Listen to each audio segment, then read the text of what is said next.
can learn a lot from the Oracle.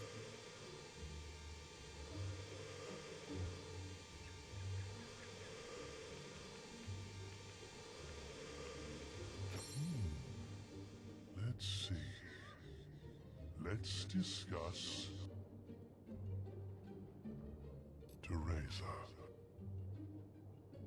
After walking out of the Chamber of Fate, Teresa fled to the mountains, climbing alone to their summit. There, she was taken in by Palgan, an old will user from the lands to the east. Palgan had been meditating in the thin air close to the clouds, but he offered to take her with him on returning to his homeland.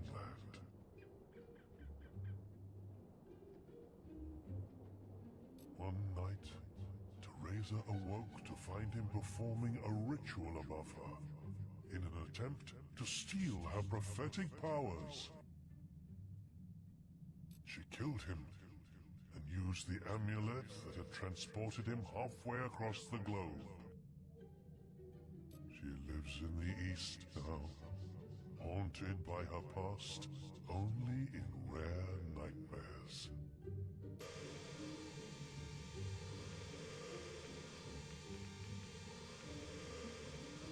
The Sign of Morik. I shall reveal to you the legends of this world. Perhaps you would like to hear the story of Demon Doors. The life of a rock endowed with consciousness is never easy. But we all have a single purpose for which we were created. Mine is to collect stories, to be a keeper of ancient secrets past, and foreteller of terrible events future. That of Demon Doors is to safeguard the riches that lie behind them, and to invent games and riddles to test those who seek them.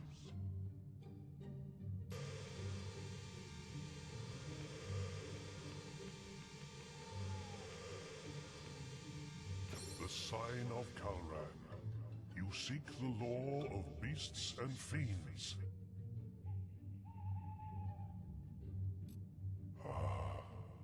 It's been so long since I told anyone about Balverines. The first Balverine was born of the bite of a creature far more terrible, the Balvorn, who dwelt upon this world when gods and demons were still the primary force. When men first started to walk amongst them, the Balvorn would feast on the flesh of thousands at a time. Only once did a human survive such an attack. He became the first Balverine, and his curse has survived to this day.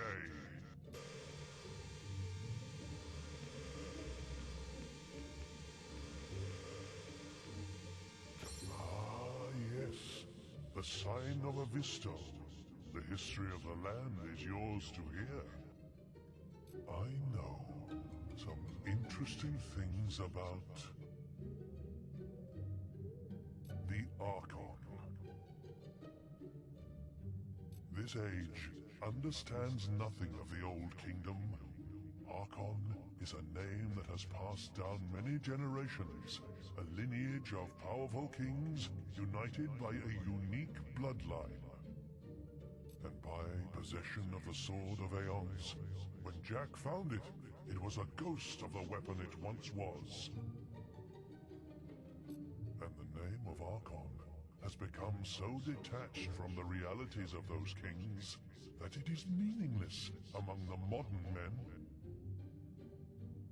But the first Archon still casts his shadow in this world, A world that would not even exist had he not wrested it from the gods it belonged to before the age of man.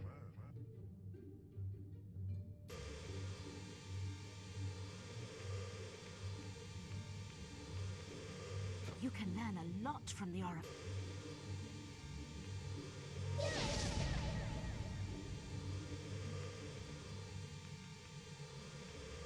Perhaps you would like to hear the story of the Guildmaster. He may be known for his calm poise, as a stern authority rather than an adventurer, but this was not always so. In his youth, when he went by the name of Weaver, he was part of a cluster of heroes, Maze among them, who rebelled against the previous guild regime and its resolution of offering only virtuous quests. Much blood was spilled in this short revolt in the name of freedom, leaving the number of heroes, already rare in a world of diminishing will presence, at its lowest for centuries. It was Scythe who proposed Weaver as the new Guildmaster, seeing in him the serene and impartial man he would become. Someone who would leave the moral destiny of all future acolytes in their own hands.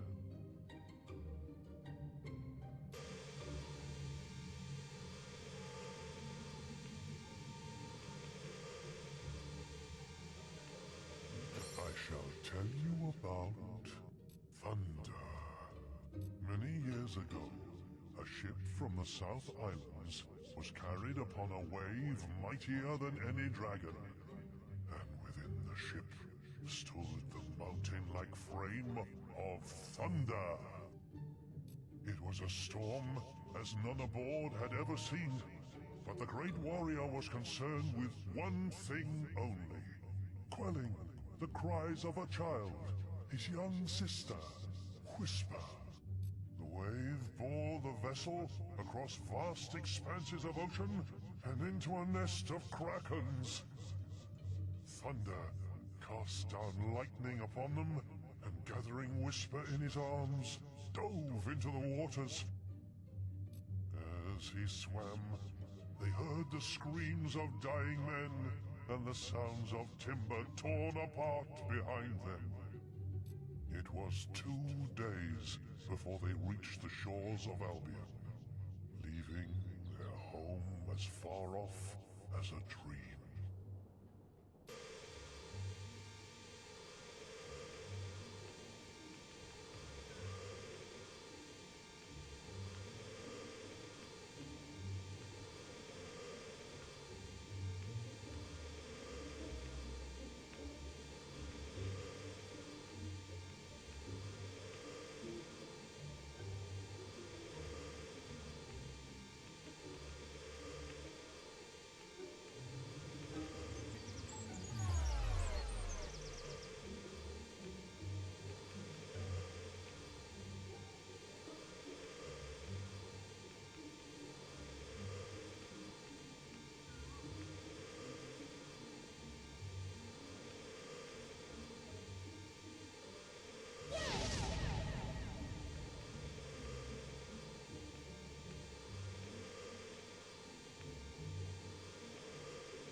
It's been so long since Krakens.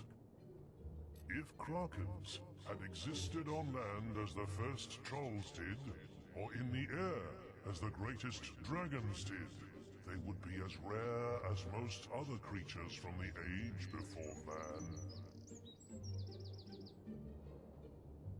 But they dwell in the deep, unexplored mysteries of the sea, and there they have survived since their creation in the War of the Gods. There is much in the vast depths of the ocean that is unknown to the people of Albion, and its people should pray it stays that way.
a noble family.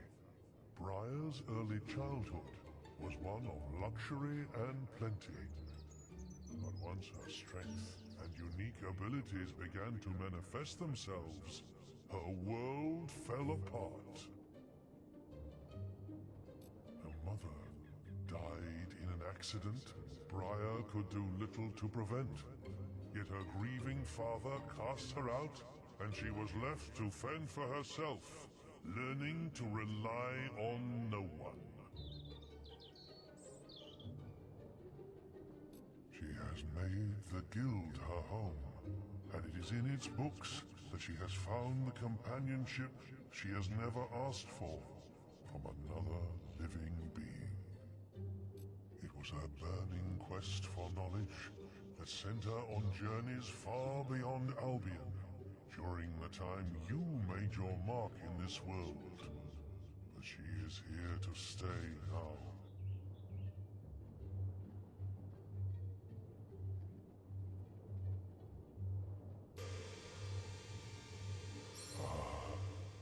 It's been so long since I told anyone about Scythe.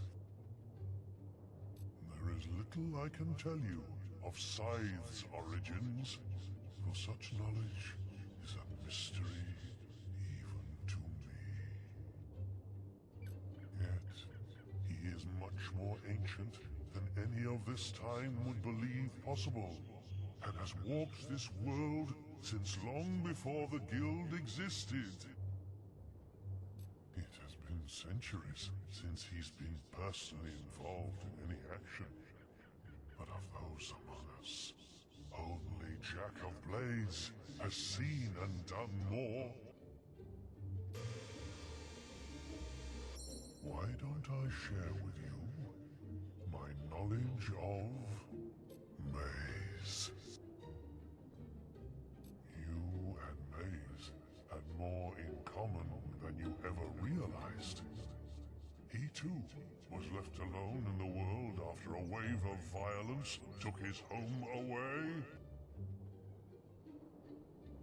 As a child, he watched his parents torn apart by Bulverines as they walked through the woods.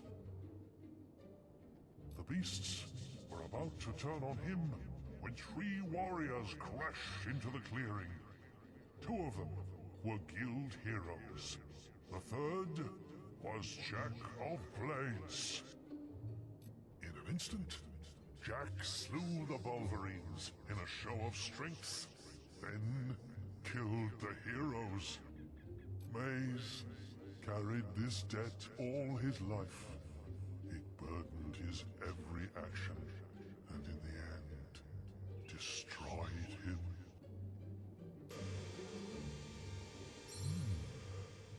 Let's see. Let's discuss the archaeologist.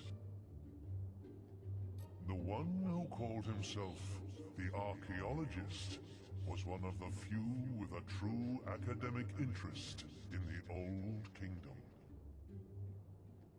But he was also a mine of disinformation, gathered from unreliable and sometimes contradicting sources, and he was too cowardly to delve far enough into the mysteries of that age. After his kidnapping by minions, he fled to the cities of the West, disguised as a glove trader. He hasn't opened a book or stepped near a ruin since. Why don't I share with you my knowledge of Teresa? After walking out of the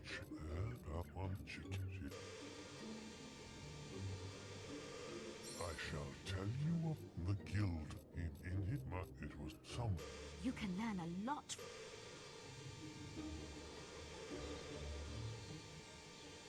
Perhaps you would like to hear the story Hook Coast. In the early years of the kingdom, a group of monks retired from the thriving cities that were appearing everywhere and settled in the harshest place they could find, founding an abbey on a distant shore. Soon, a whole community grew to serve their needs, and in time, the kingdom built a lighthouse that would guide ships from its ports to the unexplored lands in the northern wastes. When the old kingdom fell, it was in a wave of devastation that affected every town and city in its borders. But a handful of the monks who still inhabited the abbey knelt along the coast and used their willpower to protect this port and its people. You can still see the swirls of magic that mark the place they fell. Hook Coast was cut off from the rest of the world, but thanks to them, it stood intact. Let's see. Jack of Blades. The mask you carry is empty, but Jack has used it for longer than you can comprehend. He is no hero. He is not even a man. When the world was a blur of fire and demons, when its soil had felt not the tread of humans and was filled with creatures only your worst nightmares could begin to suggest, even then was Jack bold. What you killed in the Chamber of Fate was just the latest vessel he had inhabited. Take good care of the Soul Mask now. Without it, you have no hope of stopping his new incarnation. I shall tell you about Nostro. Among the oldest heroes still bound to this world is Nostro, the founder of the guild. He was a tireless warrior who felt at ease only with a moving blade in his hand and the blood of enemies raining down upon his armor. But he did not die the death he craved, for he was poisoned by an assassin, leaving his soul languishing unfulfilled in this earthly realm. You returned the battle attire that was stolen from his grave, but he still seeks an honorable end before he can be truly at peace.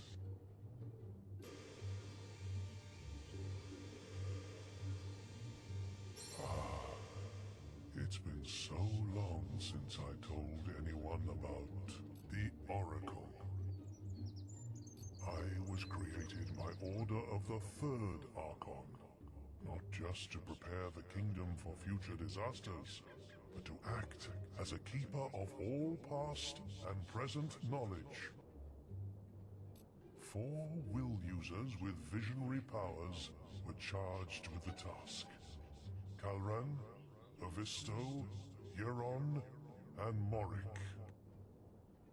Each carved a glyph of inquiry into stone, with the symbols that would allow their user to question me. After the fall of the kingdom, thousands of years later, Snowspire found itself under imminent attack from invading forces.